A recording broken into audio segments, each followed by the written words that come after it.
So yeah, we're gonna get back to part two, and now we're gonna look at question 3.6. So they say calculate the velocity of the athlete at three seconds.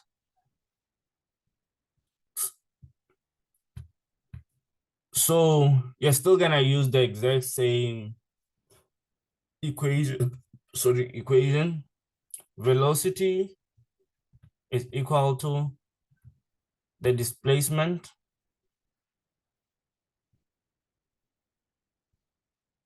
divided by the change in time.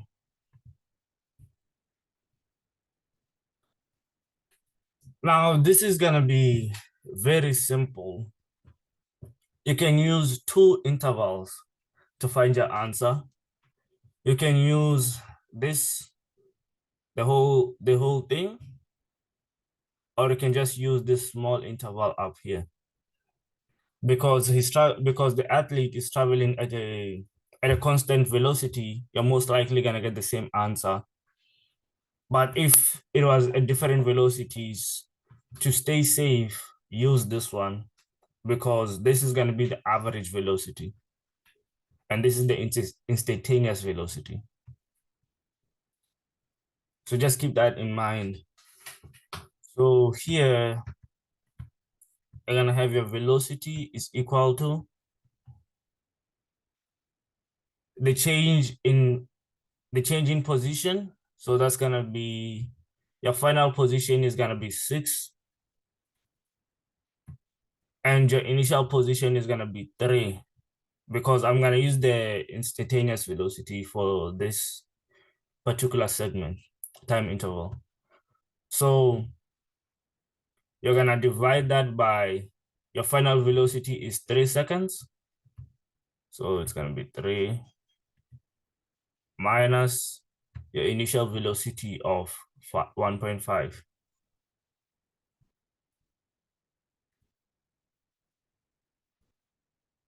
So your velocity is gonna be, I think that's gonna be 3 divided by 1.5. So your velocity is 2 meters per second.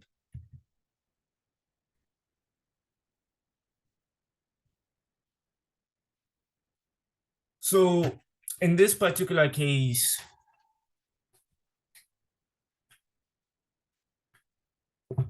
Wait, sir, do you still have to add the direction for this one? yeah, that's what I was gonna go into, because they did not give you like the direction. So you can say to the right with accordance to how you're facing the question paper. So do you understand that? Yes, sir. Yeah, so you can just say to the right,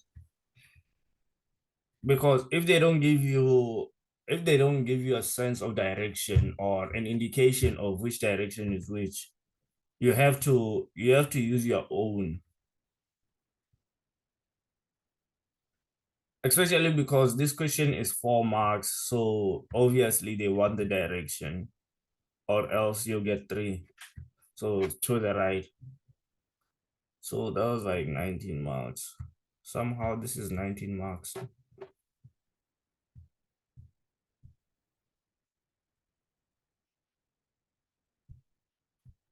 So I know both of you didn't try question 4. So you know what's gonna happen? I'm gonna I think I'll send you another question so that you can try to do question 4 by yourself. Oh, sorry. Hendrix, did you get the same answers as I did? For question 3, sir. Yeah. Oh yeah, yes, sir. Okay, because like I just wanna be able to like keep up with how you're progressing. So I'm gonna try to get another question paper so that you can write, so that you can try question 4 for yourself if you get the opportunity. So we're gonna go to question 4, where two cars, A and B, are moving at a speed of 15 meters per second and 30 meters per second in the same direction. They are side by side when both cars observe an obstruction ahead of them, as shown in the diagram. And what happens is that both drivers apply the brakes, and that allows them to decelerate at a speed of 4.5, sorry, to decelerate at 4.5 meters per second squared until they both come to rest. And they say ignore the reaction time of the drivers. So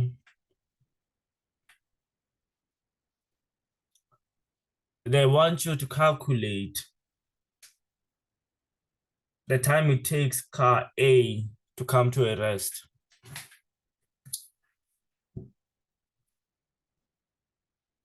So in these particular questions, you can see that they don't give you the displacement. They don't give you all those things. But there's always these equations at the back of your question paper that you can use in situations where you don't have those. So the equations of motion are there to help you guys calculate when you don't have, you don't have your displacement, where you don't have your time, but you have your acceleration and all those things. So for question 4, they want you to use the equations of motion. I'm just gonna write them here on this side. So V final is equal to, okay, nah, it's fine. Let's just go through the questions. I'll scroll down to them when I have to.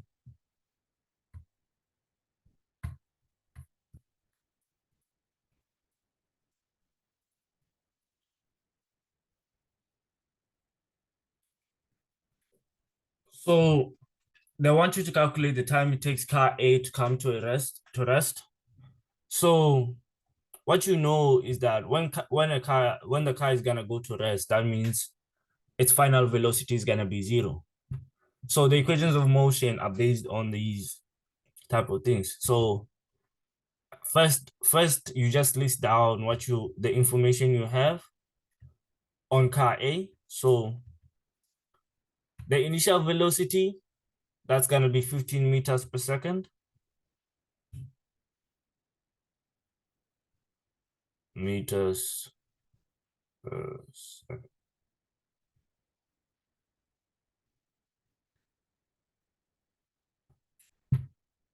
And you have the acceleration, which is gonna be negative 4.5 meters per second. So meters per second squared.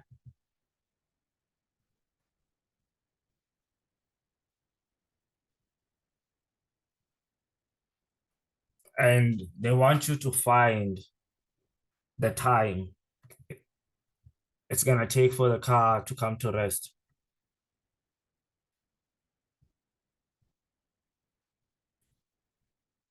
So same time you hear the word rest, you know that your final velocity of the car, it's gonna be 0 meters per second.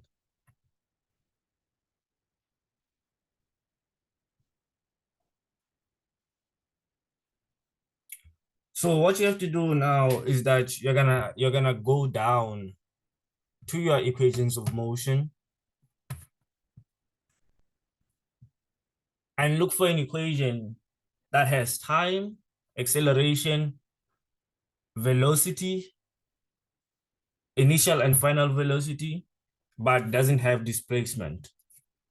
So if you look at it, these 3 equations, this one and this one, they all have displacement, but this one, it has final velocity, initial velocity, acceleration, and time. And you want to find the time using these three properties. So what you're gonna write here is your equation that you got.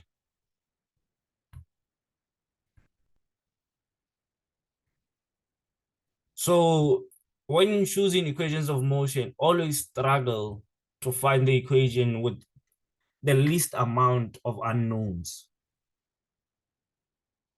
And in this particular case, it only has one unknown, which is very convenient for you. So that's gonna be 0 here. That's gonna be 15. That's plus into negative 4.5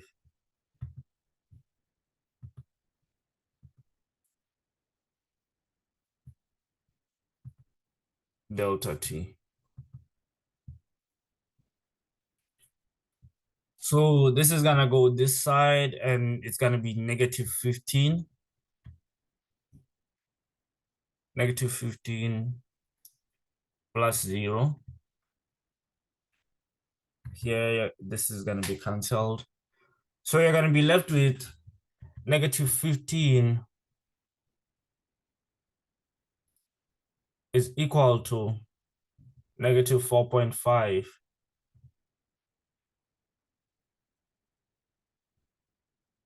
delta t.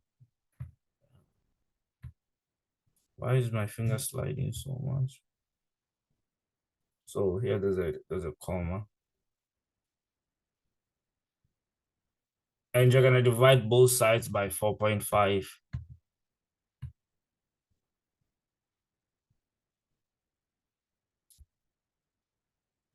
Sorry, negative 4.5.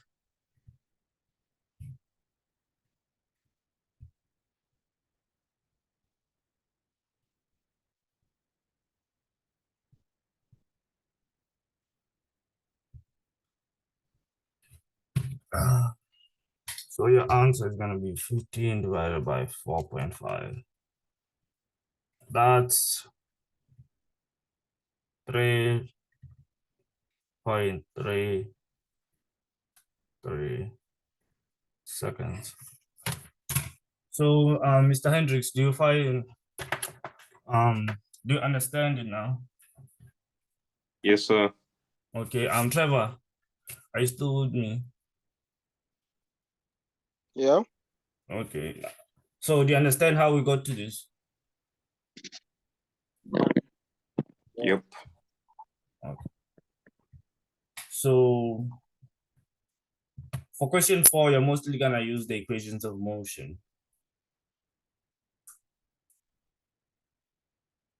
So for the next question, they say the stopping distance of car A. So now you have the final velocity, the acceleration, the initial velocity, and the time it takes the car to stop. Now they want you to find the distance. So you're gonna go down here, find an equation that has displacement in it. So you can just use this one because it's the more straightforward equation, instead of like you having to use this one with like delta t squared and all those things.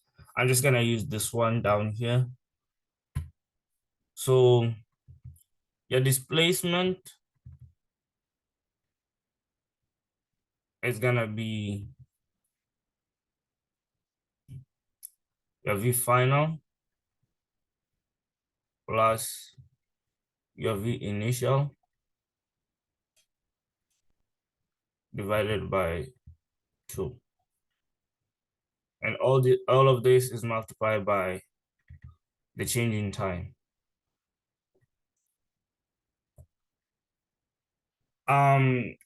Guys, I just remember this quick pointer here. I know that I'm just leaving my answers like this, but for you, you have at the end of the question, you have to answer the question that was asked above. You can't just leave your answer like this and expect full marks. It depends. It mostly depends on your teacher. But in grade 12, they're a bit more strict. So you're gonna have to give a concluding statement. So they say that calculate the time it takes the car A to come to a stop, to come to rest. You're gonna calculate your time, and at the end, you're just gonna say something like it takes 3.33 seconds for car A to come to rest. Same as in 4.2.2, you're just gonna say the stopping distance for car A is 1 meters. So I just hope that you don't forget that when you're writing your tests. So the displacement, that's gonna be your final, which is 0 plus 15. Divide that by 2.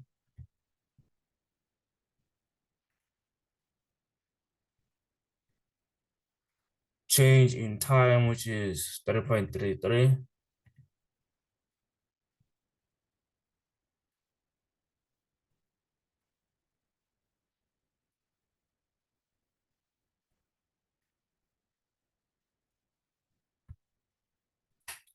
So that's gonna be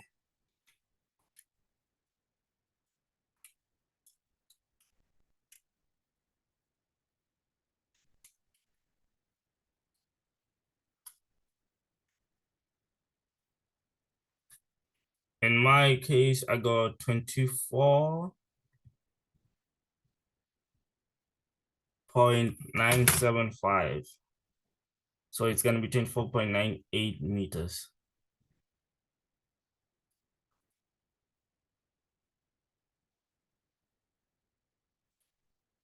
So you get that?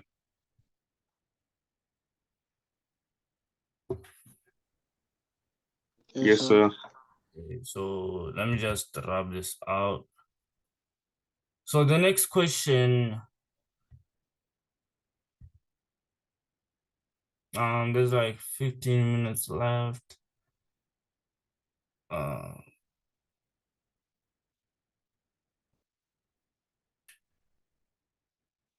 So they say which car, A or B, has a longer stopping distance? Support your answer with calculations.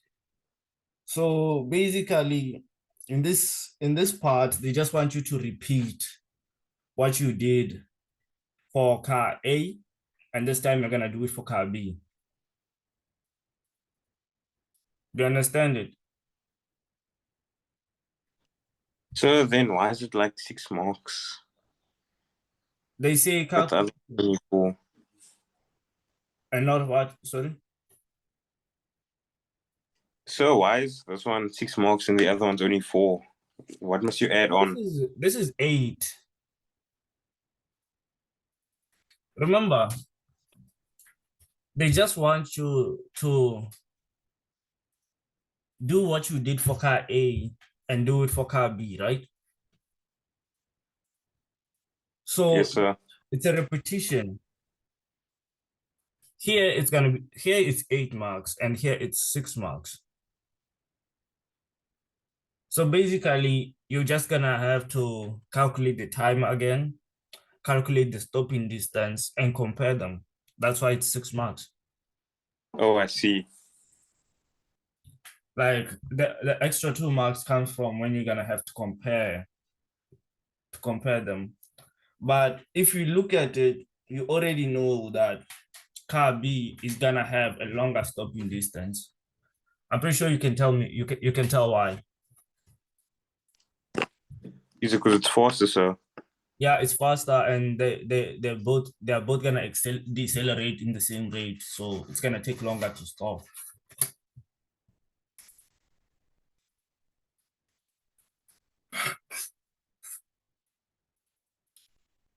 And they're gonna ask you what conclusion can be made about the relationship between speed and stopping distance. We just spoke about that now. It's like this: the faster the car is, the longer the stopping distance, you know. Yup. So you can just say speed and stopping distance are directly proportional. But it depends on your teacher because, sometimes when you write directly and inversely proportional, they just want you to describe that the higher the speed, the longer the stopping distance, the lower the speed, the shorter the stopping distance. So I'm pretty sure you can do 4.3. Yes, sir. Yeah, so I don't know, just do that. Just do 4.3 and 4.4 and you can send it to me in the group in the WhatsApp. You can send it to me privately. As in like both of you are gonna do it and you're just gonna send me your answers privately. Or if you don't send them to me privately by Thursday, I'll just go through it with you guys on Thursday. Is that fine? That's fine, sir. Yeah, so yeah, I think that's good for today. Please do question 5 to 7, and then the week after, the next Saturday, we're gonna discuss question 8 to 10, or we can even finish up to question 11. So please do question 5 to 7 just as like homework. Make sure that you understand all these things because yeah, exams are gonna start soon, and I want you to be as ready as possible so that we can move on to chemistry. And you can tell me where you have issues and where you're struggling. Okay. Yes, sir. Yeah, hope you enjoy your Sunday. Enjoy your Sunday too, sir. Yeah, thank you. Have a good day. Bye, sir. Bye.